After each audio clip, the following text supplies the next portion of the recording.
Alrighty, what is going on, everybody? It's Coach Slim, and I'm back with another EG VOD, actually. So I'm going to let this play out a little bit. So we're going to be talking about this play that EG ran on Sentinels during week 3, day 4 of VCT. Um, EG has been having like an absolute amazing showing on like this match, but even just on Lotus in general. Like EG might very well be one of the strongest, if not the strongest, attack side Lotus teams in North America. So I love like highlighting some of their stuff and like how they play. So we're gonna break down the default that these guys run, some reasoning for some of the things they do, some reasoning for actually some of the plays that Sentinels makes, and we're just gonna pull what we can. So I'm gonna play it out, and I'll be stopping periodically.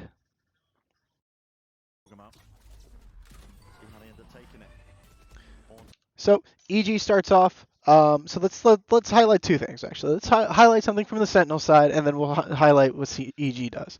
So actually we'll go back to the Sentinel thing. Let's highlight what EG does. So EG starts themselves in a 1-4 split. They're gonna leave middle open because Sentinels have been showing aggression here sometimes, but more so they want to try and develop and their Rebel presence and get this cam down here. So they put the cam down here because Sentinels knows that Apoth has been lurking up most of these rounds. So they put the cam here to make presence. They get the orb down. So like EG can make the presence of like we could be out going to Rebel. So they're gonna go ahead and do that, and they're gonna get some contention from Sentinels. Sentinels backs it off a little bit. They take the space. The Viper wall comes down. The idea here is that EG is trying to sell a lot of aggression here. They want to make Sentinels feel like that EG is trying to go A to try to waste some of their utility and keep them back. What I do want to highlight is what the caster just mentioned. Sentinels does something fantastic with their they layer their A rebel control. So what they'll do is I think that's Saucy, right? So Saucy will play from here, or he'll do it from B as well. He has a lineup where he can land a haunt consistently up here, I believe, or it might be like up here. He has a haunt that lands consistently that he'll throw off rip to prevent EG from walking out. What a lot of teams do is they'll throw this wall up, or they'll throw the poison cloud here and then try to walk out. What the haunt does is denies that walkout because it makes a threat that Sentinels could go for spams through smokes. So it's going to keep them honest. What then Sentinels do to layer it is when the smokes go back up or the attackers make any presence to try to come out Rebel, they'll throw a seize nade combo here to try to net themselves an early kill. What I like about this a lot is they maintain a lot of Rebel control and lets them work elsewhere on the map. They can maintain the Rebel control without committing, 3 bodies to, get one up here, get one down here, maybe one down here, or like take all of this control. They don't need to do that with this take. They can definitely play it a little slower and do other things across the map. So very cool defensive strategy from EG, Sentinels. So now we're going to see EG go into their normal default. They're going to have Nature here playing outside lobby. Apoth is now going to work his way outside of B main to make some presence and walk for B main pushes. And the trio are going to start making their way towards Mound. It doesn't find anything, but managed to get posted.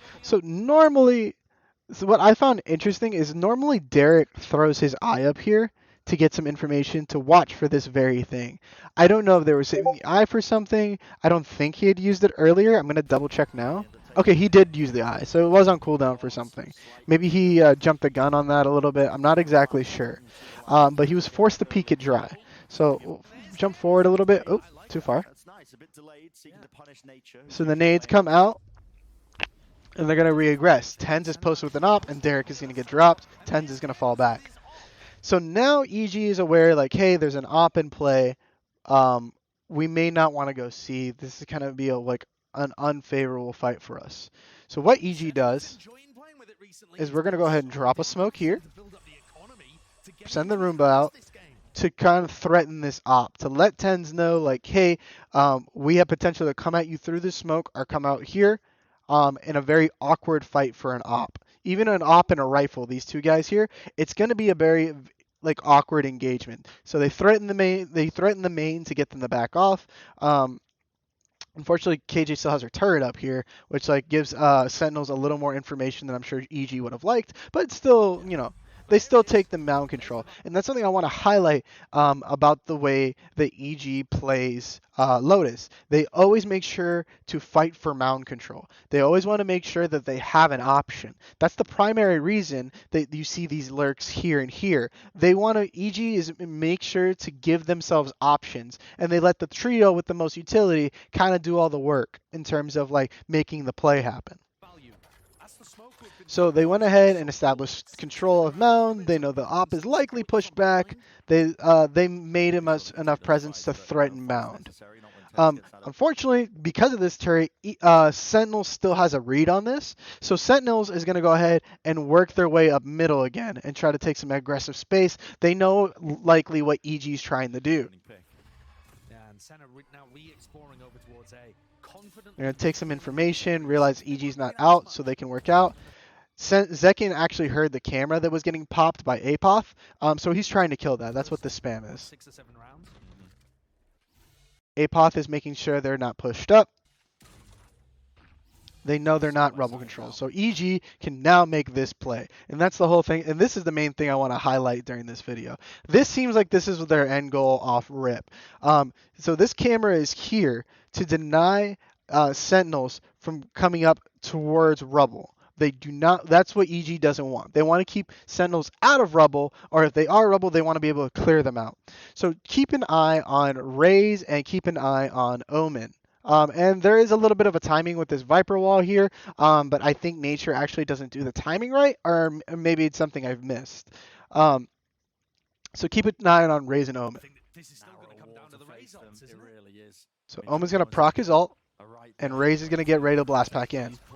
Walls go up, and now Saucy is in a terrible position. So Omen's going to go ahead and TP right here because this position that Saucy is in is a very common angle that a lot of teams will try to hold rubble from. And I think EG might have even had like an idea that like Sentinels knew they were coming. That I can't be sure about. Regardless, they TP in to get Saucy to turn to address the teleport, and it's going to give Jogamo a very free kill. Now, the players in Hobbit are now left on an island. So the Viper wall goes down a little bit. I don't know why the wall went down, if nature ran out of gas on it or something, but like this, I think the wall was meant to go up early so Jogamo could weave in and out of it. To like kind of like masquerade this explosive take a little easier and like increase his likelihood of surviving. But regardless, Jogamo gets his kill. So now Sentinels is in an awkward position because now they have a player. They had two players. One of them got dropped. They had two players positioned towards Hobbit. Now Zekin's in a very awkward spot because he can be pinched from rubble, and if Jogamo wanted to, he could go and push Hobbit as well to force to clear this angle out. I don't think they knew Zekin was here, as well as who was that? Tens? No, who would die? John QT. So I don't think they were expecting Zekin to be here. Regardless, Jogamo has two options. He can go help his team crunch Hobbit, or he can take some deep, aggressive space. He opts to do the latter. And when he opts to do the latter of the two choices, his two teammates at rubble now proceed through door, just in the off chance that there is someone here, or Sentinels decides to bust through the door. They can completely ignore the fight and go straight for a plant. Meanwhile, their teammate Jogamo is getting deep to get an early pick, and this is actually a great play because it's going to go ahead and net him two free easy kills. Well, Zekin is able to find one, and Tens does find Apoth elsewhere, but Apoth is in a lurk role, and so typically Apoth's main job, and so is Nature's main job on this play, is to give EG options. Once the play is successful and they're in, Apoth is really not that important anymore, and he can go for lurks. So him dying here really isn't that big of a deal. And Now with Jagamo's advance into heaven, Zelsis is completely caught off guard. He was not expecting Jagamo to be this close. Had Jagamo not whiffed, he probably would have killed Zelsis. And he also catches Tens out in a weird spot. Tens was not expecting him to swing this. It's going to net him a free kill onto Tens, and then a kill onto Zelsis. Now, a little bit of an awkward situation because Zekin has his ult off of his kill to nature, so it's going to come down to Superman and Jagamo. They're going to blind to keep him back. Zekin launches the showstopper to try and prevent the plant, maybe kill the bomb. And it's going to be a little bit of an awkward duel. But look, also keep in mind, look how Superman and Jagamo are playing this. They're at each other's hip, ready to make a trade happen. I see too often in ranked games and in like not as practiced teams, they will like split up, like, oh, I'll hold this, like you can go hold this, or like one will chase, like some just like weird stuff happens, or like one will hide and one baits. This is the proper way to play it, what EG is doing here. They play at each other's hip and they look for the duel together so a trade can happen. They know it's a numbers game. If Zekin kills one, the likelihood of the second one picking up the trade is pretty high. So realizing the plant isn't good, they're gonna peek, try to get a kill onto Zekin, and Superman is like, all right, screw this, I'm gonna go and TP to behind him so we can now try to crunch him, which is a great use of the Omen TP. But the main thing I want to highlight is notice how Superman and Jagamo are playing together so they can put Zekin in a really bad spot. And Zekin goes for the kill onto Jagamo, and Superman is right there for the trade. Definitely a very cool round. That primarily the execute coming out of EG, but I am a massive fan of how EG goes about playing Lotus attack. And I definitely recommend that if you're a team that is struggling to find your identity on Lotus, to definitely take some looks at what EG is doing with the map. Very successful, especially if you have a lot of guys with like strong mechanical skill that are good at winning their ones and can come out on top of duels. EG's style of play is a safe bet for teams like that. Teams that like to default, teams that like to call audibles, and teams that have strong mechanical skills that you can put players in isolated situations and they'll be able to do all right. So yeah, guys, that's another breakdown. That's yet another breakdown from EG. I promise not all of them are going to be EG breakdowns, and they're not going to all be Lotus. Lotus is just what happens to be looking at it this week, and EG has a fantastic Lotus. So yeah, not going to be all of them.